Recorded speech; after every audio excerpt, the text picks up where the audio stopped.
Obviously, it's the best thing that the MCU's put out in years. I think he did take what he learned from a Christopher Nolan set on the Odyssey, and I think he made good on it. And I think you have to thank Tom Holland for at least some of the success of the greatest box office weekend in domestic history.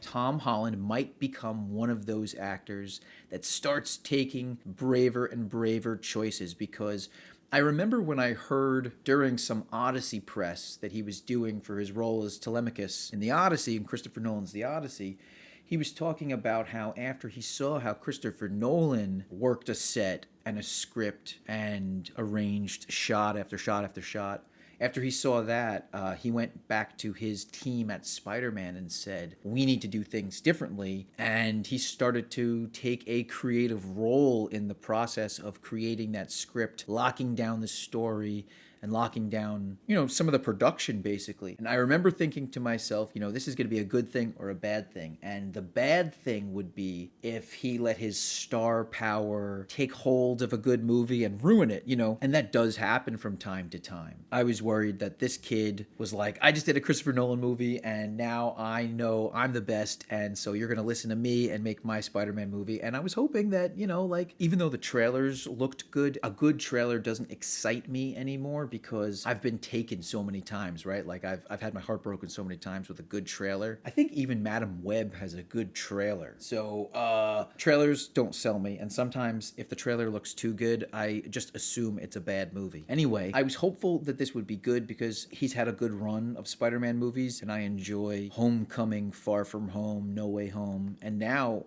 Brand New Day. I think it's safe to say this is my favorite of the Tom Holland movies, and probably a lot of your favorite of the Tom Holland movies. Where his film goes in the overall Spider-Man live action rankings, I'm not sure yet, but I think to me it goes pretty high. I really enjoyed a lot of the visuals. I think that the work they put into making it feel more real and organic, I think that was successful. And one of the things I liked the most was that as he was sort of powering up and his arachnid DNA was accelerating past his human DNA and he was getting stronger, the way he fought reminded me more of Tobey's take and Sam Raimi's take on Spider-Man's power. And I thought that as he got more and more of his Spider-Man powers, obviously the organic web is an obvious ode to the Raimi, Tobey Spider-Man era, but I think also the way he was seeing in slow motion, the way the ninja stars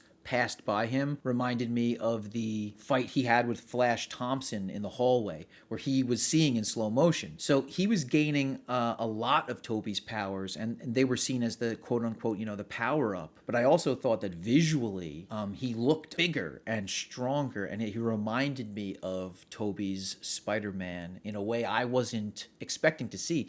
And I thought that the movie, obviously it's the best thing that the MCU's put out in years, but I thought that the movie was very, very good. And so while my worry was that Tom Holland's Spider-Man ego might be too big for the movie, I think it wasn't. And I think that he did take what he learned on the Odyssey from a Christopher Nolan set and utilize that education. And I think he made good on it. And I think you have to thank Tom Holland for at least some of the success of this, the greatest box office weekend in domestic history. You've gotta thank him for his help, because while Brand New Day could have been a good movie, I think it ended up being a great movie. And I'm sure it would have always made a lot of money, but there's no question that word of mouth is spreading about this movie because it's so good. And what he brought to the story, the idea of the metamorphosis, the idea of the child superhero growing into the man, the Spider-Man, I think that's thanks to Tom Holland. And not just his characterization of the character, but what he brought to the table on the production level as well.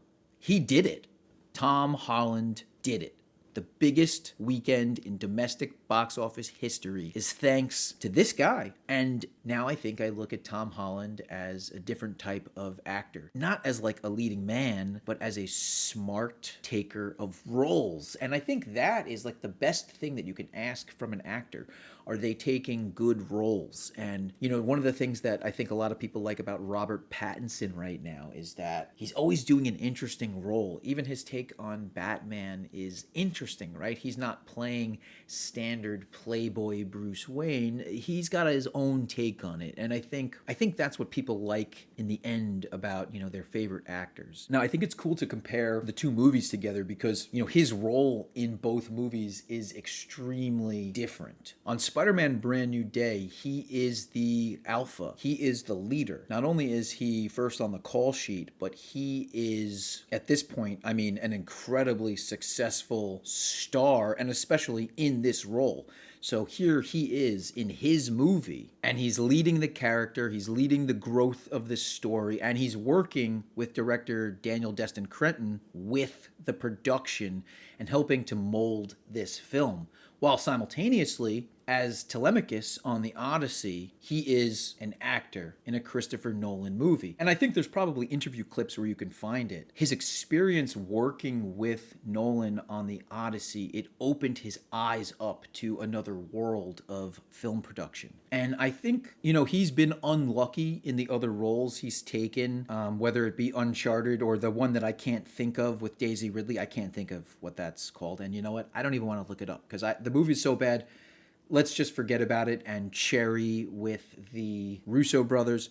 All of it, let's forget about all of it because he's had bad luck in roles. I think people haven't known where to place him because he still has so much boyish charm in his aura. And that's to no one's fault, not even to his own. That just is what it is. But these two roles were so perfect for him, and he took advantage of them. He did not phone in Spider-Man 4. He pushed like never before, and he took all the knowledge from working on probably the most professional set he's ever witnessed, and he took a piece with him, and he said, okay, cool, so there's another way to make movies, and we can be more precise. Obviously, precision wins because the most successful weekend in box office history. He's also, I believe, now in the top 4 highest grossing films of all time, which is Spider-Man No Way Home, Spider-Man Brand New Day, Avengers Endgame, and Avengers Infinity War. I mean, so, you know,